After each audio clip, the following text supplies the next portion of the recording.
Hello everyone, welcome back to my channel. I'm sure that most of you will see this video probably all over social media if you haven't seen it already. But I really want to address this, what we are going to watch in a second. This is something that it's a perfect example of, well, let me play it first and then I will give you my commentary on that. So let me take you to this post, in which you will see not just the video, but also an explanation of what's going on. So, US Marine Brian McGuinness was dragged out of a Senate hearing for standing up and saying what everyone is thinking.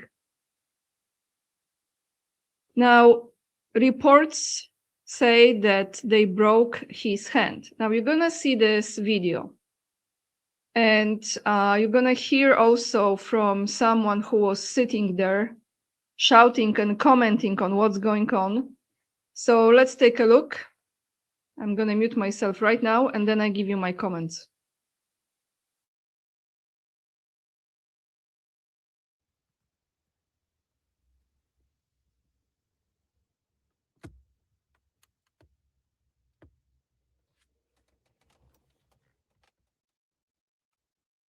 General Goering. America does not want to fight this war for Israel. Let's go. Come on, let's go.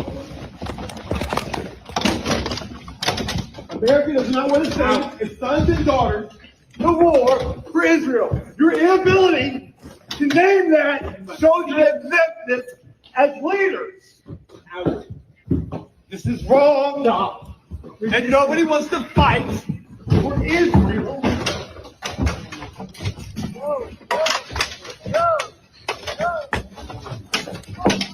Reminder to all our witnesses. As a Marine, stand up. Out. No one wants to fight for Israel. His hand. Oh, his hand.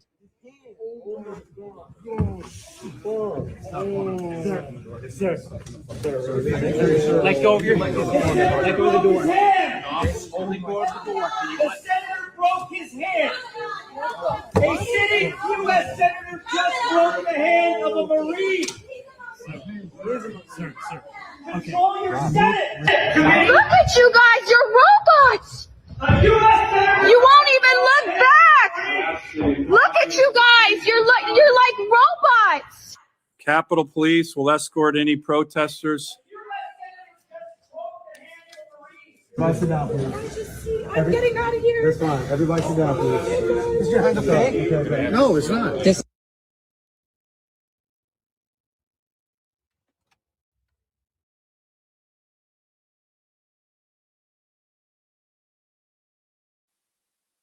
So now what I want to say is this. First and foremost, I am really disturbed by that. I am pretty angry inside, even though I don't live in US anymore, and I never served in the US Army. My first thought when I saw that was, if they treat one of the soldiers, I think actually he's pretty high rank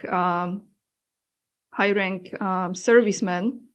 I don't know exactly his ranking in the army, but he's a Marine, so someone who will absolutely sacrifice his life for the country.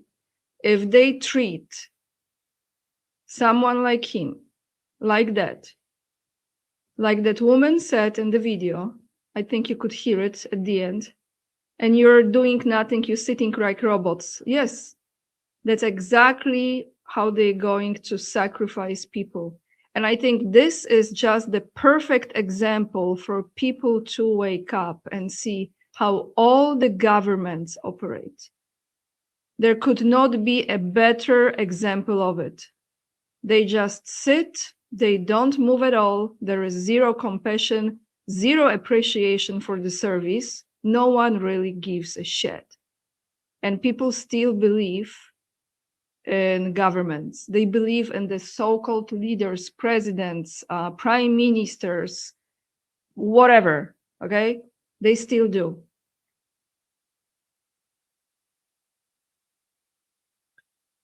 Actually, let me go back to that post because I want to read a few comments from it. I mean, guys, what can I say? Isn't it just the perfect example of how they will absolutely do nothing if anything happens to people?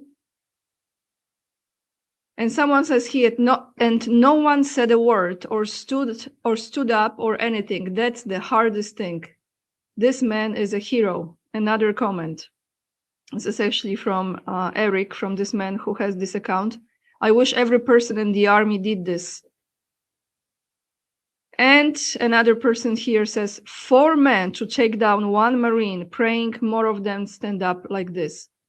I actually think more of them will be standing up like this, but they will be also suppressing more of those people. Very, very clear picture of how they don't really give a shit. So now let me take you to another disturbing videos that I came across because this took place a few days ago. But you know, when you hear that they killed children, that they, you know, that's how they sacrifice, that's their blood sacrifice, besides the aspect of another war and changing everything however they want to maneuver, like the puzzle pieces, this land, that land, those resources, that resources, another reset, another reset, another reset. But when you see those images now, this really touches you because you see real people. Hopefully you will look over what is the nationality, because who really cares? It's another human being at this point and is a child that is innocent and was not any threat to anyone. Even they tell you, the country that should not be mentioned tells you that they are born as a threat. So let's take a look at this, guys.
So you can see, as you could see, they were inspecting those backpacks if they belong to their children. One more video from what took place, and then we go to another very important video as well.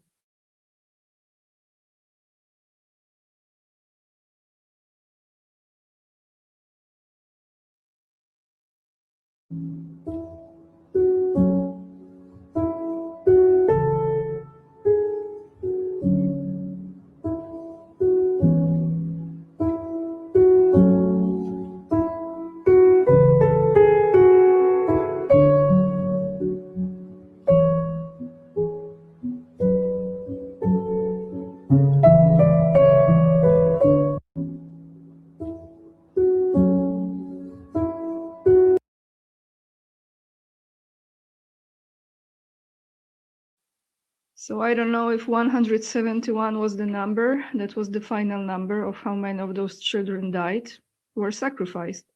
That was pure sacrifice. But they don't just die like that. Sometimes they don't die at all, they are actually just abused. on and on and on and on.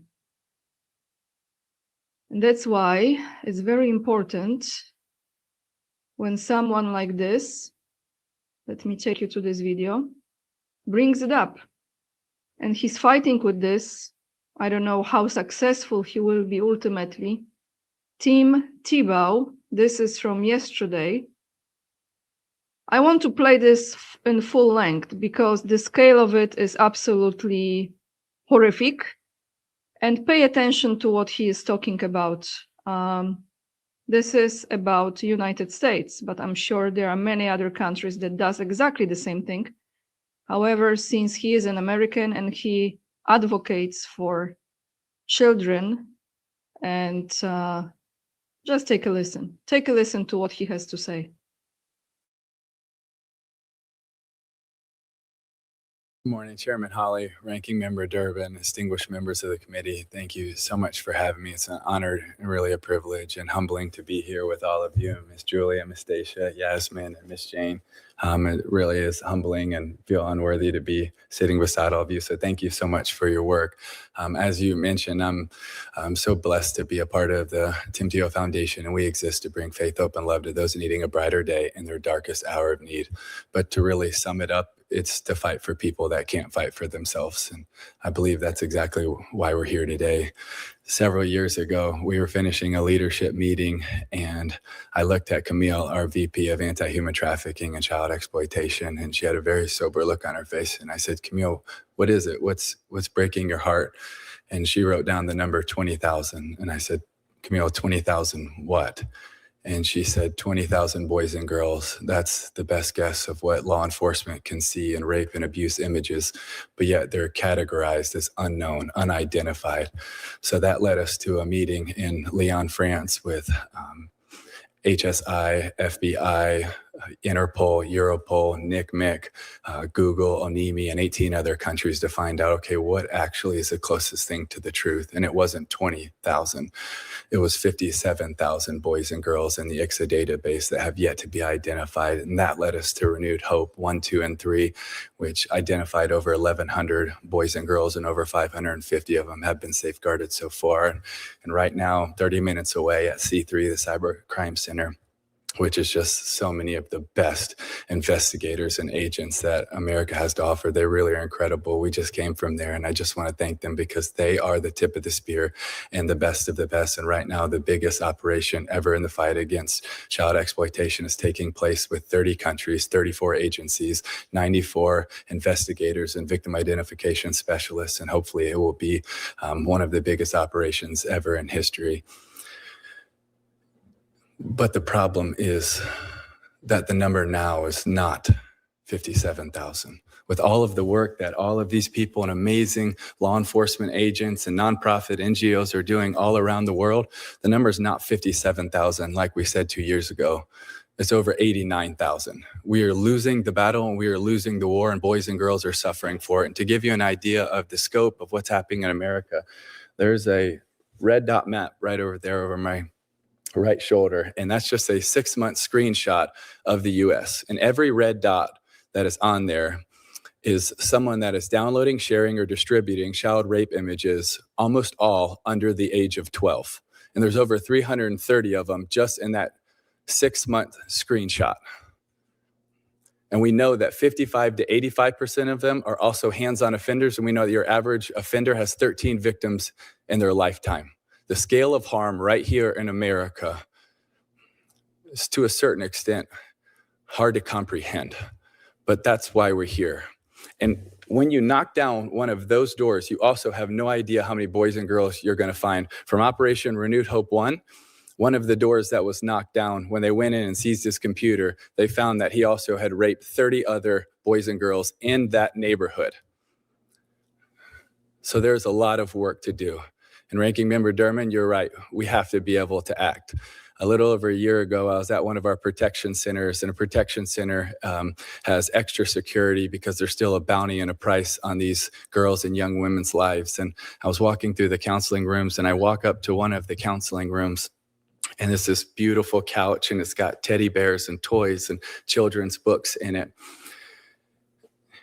And right behind the couch, there's a window. And right behind the window is the wall, and it's the edge of the protection center. I look up to the top of the wall, and it's the razor wire all the way around the top. And I'm just looking at this picture, and it's a surreal picture because inside, those girls are going to be cherished and loved and protected and cared for. But on the outside, they went through an earthly form of hell.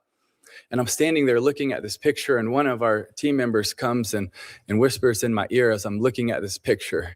And he said, man, isn't it such a thin line between tortured and treasured? And he was right. It is a thin line between tortured and treasured. And you are that thin line.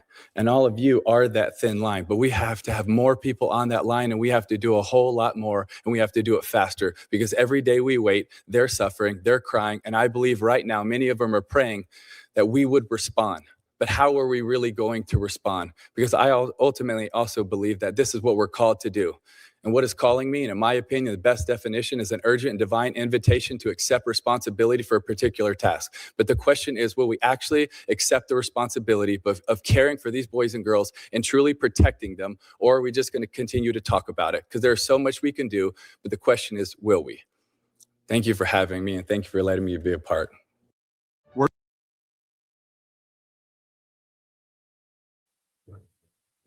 So evil, so much evil. I don't know what penalty should be for that.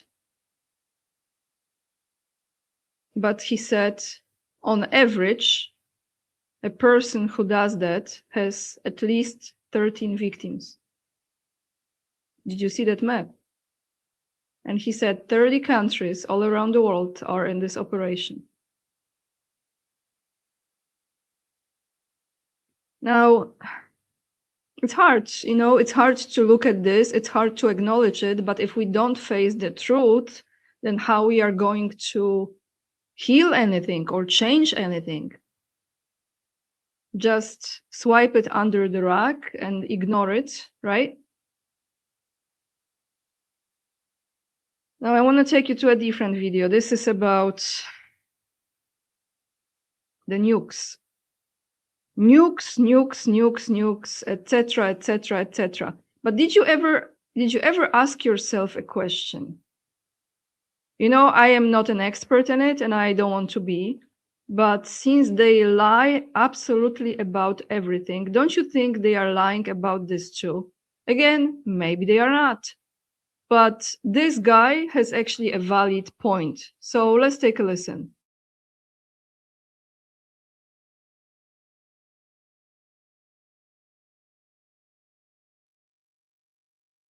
Do what we're doing right now, you would have had a nuclear war, and they would have. They don't have nukes. Nukes are fake. I've covered that many times. There's no nukes. If nukes were real, they would have used them a long time ago. All they did was they firebomb places like they're doing to Iran right now, and they just dropped like 1,000 bombs on their place, just like they did in Japan. On the night of the 9th of March, the Americans dropped 1,700 tons of incendiary bombs.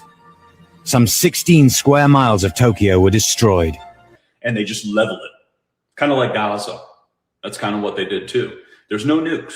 What they do is they take 1 million pounds of TNT, they put it out into the middle of the desert, they explode it, they show a mushroom cloud because it's an explosion, and then they say that was the nuke. And they say, put on your glasses, just like those DuPont Eclipse glasses. Put on your glasses because that explosion is going to be pretty big. That's it. There's no nukes. I hate to say it. There's no nukes. And all they do is they pull that whole thing. Every time they want to invade a country, they're like, we're going to nuke them. With what? With your invisible nukes. Otherwise, they would have did it already.